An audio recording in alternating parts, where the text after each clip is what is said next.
gesagt, sonst gibt's keinen Gameboy mehr für heute. Niemand weiß, was ein Gameboy ist. Ich bin zu alt für diese Kamelscheiße.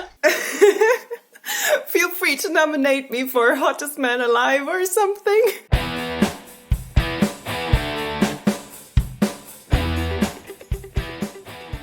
So I'm in this science communication class to learn how to make great videos for you guys, but this class is in German. And today, due to a lot going on in my life right now, I will show you the video I made for that course a few months back on how eating camel shit is good for you, okay? Feel free to make notes and give me feedback, because everything I learn to do better, I will do better in the next English videos as well, so. Schon mal Durchfall gehabt? Also so richtig heftig, wo man es nicht mal mehr ganz schafft, auf Toilette zu kommen oder wo man über Tage permanent auf dem Klo hockt? Ja? Nun, es gibt dafür ein altes Hausmittel aus Nordafrika, das hilft. Eine gute, frische Portion Kamelkacke. Hey, ich bin Margarita, begeisterte Biologin, die jederzeit für Studien mit lustigen und unerwarteten Fakten zu haben ist. Heute erzähle ich euch etwas darüber, wie Kamelkacke das Go-To-Arzneimittel ist gegen Durchfall. Aber ganz zu Beginn habe ich noch eine Nachricht von allen Eltern. Nein, sowas isst man nicht. Das kann doch wohl nicht wahr. Nimm das sofort wieder aus deinem Mund. Sofort habe ich gesagt, sonst gibt's keinen Gameboy mehr für heute. Niemand weiß, was ein Gameboy ist. Ich bin zu alt für diese Kamelscheiße. Wenn du es nicht sofort wieder aus deinem Mund nimmst, sage ich's deiner Mutter. Ja. Früher waren bakterielle Krankheiten sehr tödlich. In sehr armen Ländern, die keinen Zugang zu sauberem Trinkwasser haben, ist dies immer noch so. Durchfall hört sich für uns heutzutage einfach nur noch eklig und unangenehm an, aber in Wirklichkeit ist es eine große Probe für den Organismus. Bei Durchfall verliert man nämlich sehr viel Flüssigkeit und die Energie, die verschwendet wird, ist so enorm, dass wenn man nicht sehr schnell Nachschub besorgen kann, es schlimm ausgehen kann. In den späten 30er und frühen 40er Jahren haben die Wissenschaftler eine beeindruckende Feststellung gehabt. Und zwar, dass als Soldaten, die für den Zweiten Weltkrieg in Afrika stationiert waren, in Scharen an Ruhr, also an Durchfall starben, die Nomaden in Nordafrika überhaupt keine ähnlichen gesundheitlichen Probleme hatten. In Nordafrika sind die Nomaden, besonders damals, auf ihren Kamelen durch die Wüste gezogen. Und anscheinend wussten sie schon lange, wie sie eine Entzündung des Darmes und somit den schmerzhaften und eventuell tödlichen Durchfall umgehen können.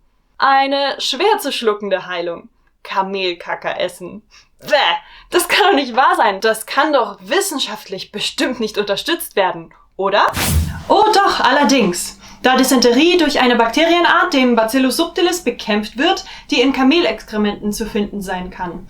Dysenterie, also die Entzündung des Darmes, wird oftmals von Bakterien verursacht. Besonders die Bakterienart Shigella. Diese werden meist durch Kontakt mit infektiösem Kot oder verunreinigtem Essen und Trinken aufgenommen und zerstören die Schleimhaut im Dickdarm und führen zu Entzündungen. Erste Symptome einer Dysenterie sind kolikartige Bauchschmerzen und Diarrhoe.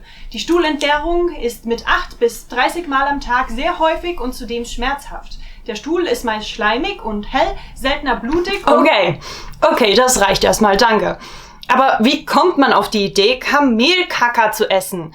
Um eine Krankheit zu behandeln. Ich meine, versetzt euch mal kurz in die Situation. Also ich weiß ja nicht, wie ihr es seht, aber wenn ich auf dem Klo hocke und nicht mehr wegkomme, weil ich flotten Otto habe, dann denke ich nicht dran, irgendetwas zu essen, geschweige denn den Otto von jemand anderes. Und wir reden hier nicht von einem kleinen Kackerkeks mit Sahne oder so, nein. Wir reden von einer frischen, dampfenden Schüssel voll. Was? Och, das? Nee, das ist Schokopudding. Was habt ihr denn gedacht? Diese Bakterien scheiden jedenfalls Antibiotika aus, die Arten wie Shigella ausnocken.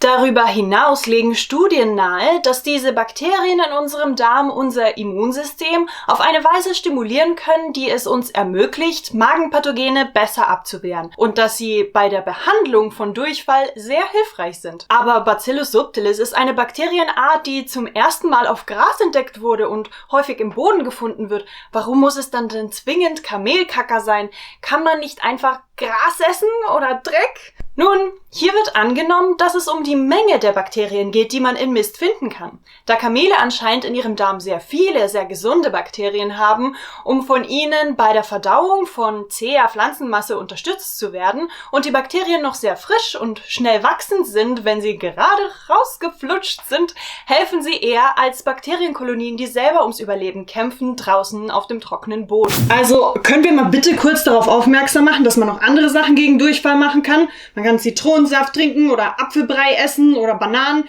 Es gibt andere Wege. Und vergessen wir mal nicht die ganzen Antibiotika auf dem Markt. Ja, das stimmt allerdings. Heutzutage kann man einfach eine Tablette schlucken und gut ist. Aber was ist denn in diesen Tabletten drinnen? Genau, die Antibiotika, die der Bacillus produziert, um die Erreger von Darminfektionen zu bekämpfen. Die hilfreichen Bakterien werden in Labors gezüchtet und in Kapseln verpackt. Also wenn du nächstes Mal Durchfall hast, dann frag lieber deinen Arzt nach einem Medikament, anstatt rauszugehen und Kamelkacker zu suchen. Weil ich weiß nicht, ob du es schon gemerkt hast, aber hier bei uns gibt's keine Kamele. Besten ist natürlich einfach nicht krank zu werden, okay? Also fleißig die Hände und frisches, rohes Essen gut waschen, bevor du isst. Und im Idealfall sollte vor der mikrobiologischen Untersuchung des Stuhls keine antibiotische Therapie eingeleitet werden. Die Antibiotikatherapie sollte nach Antibiogramm erfolgen. Hört mir eigentlich noch jemand zu?